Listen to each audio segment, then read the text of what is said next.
राज्यसभा चुनाव को लेकर और उसके बाद 6 विधायक जो उनकी सदस्यता ख़त्म की गई, इसके संदर्भ में मैं कहना चाहूँगा कि जो प्रदेश सरकार ने आदरणीय मुख्यमंत्री सुखविंदर सिंह सुक्खू जी ने भ्रष्टाचार पर नकेल कसने की जो कोशिश 1 साल में की है, तो उसका नतीजा निकला कि ये जितना भ्रष्टाचारी हैं इन सब ने एक गिरोह बना लिया और उसके तहत सरकार को अस्थिर करने के लिए एक षड्यंत्र रचा, जिसमें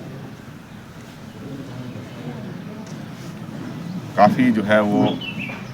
ऐसे रिपोर्ट्स मिल रही हैं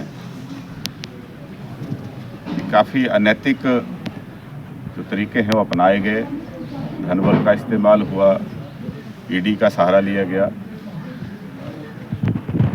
एक तीर से 2 निशाने की साधने की उन्होंने कोशिश की है।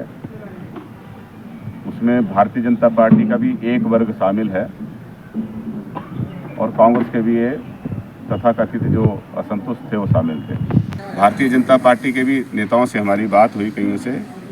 तो जो बीजेपी के प्रति समर्पित नेता हैं वो भी उनकी इन चालों से जो है सहमत नहीं हैं और ये जनता के जो जनादेश है उसका भी अनादर कर रहे हैं,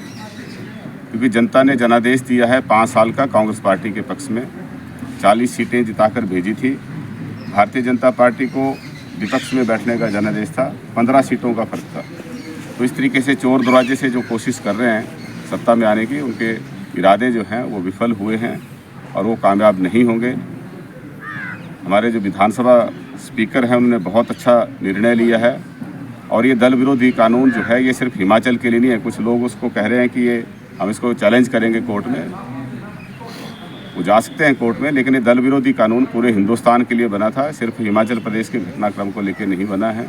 और उसी कानून का इस्तेमाल करते हुए इन 6 विधायकों की सदस्यता जो है वो रद्द की गई है। अब वहाँ पे दोबारा उपचुनाव होंगे और उपचुनाव में फिर हम कांग्रेस पार्टी का पक्ष रखेंगे। कांग्रेस पार्टी के पास इस समय 34 विधायक हैं, हमें 68 के विधानसभा, हालांकि 62 का भी समय हाउस है, 62 में तो हमारा संपूर्ण बहुमत है, लेकिन जब बाई इलेक्शन होंगे तो 68 के बहुमत में भी हमें सिर्फ 35 विधायक चाहिए, तो सिर्फ 1 विधायक जीतने से हमारा पूर्ण बहुमत आता है।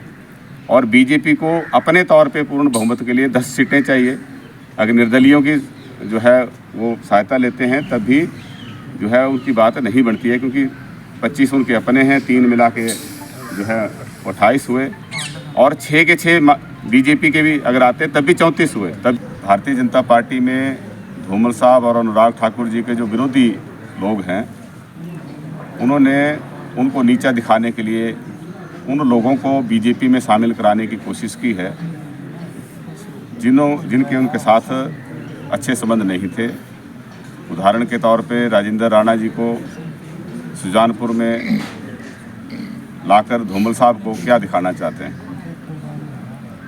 या जो अनुराग ठाकुर धूमल साहब के समर्थक वीरेंद्र कंवर जी हैं,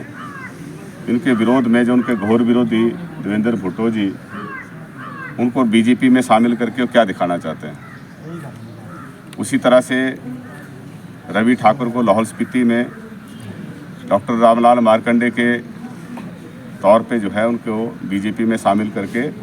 उनको नीचा दिखाने की कोशिश कर रहे हैं। और यही हालत जो है गगरेट में है, वहाँ राजेश ठाकुर हैं, वो भी अनुराग ठाकुर के समर्थक हैं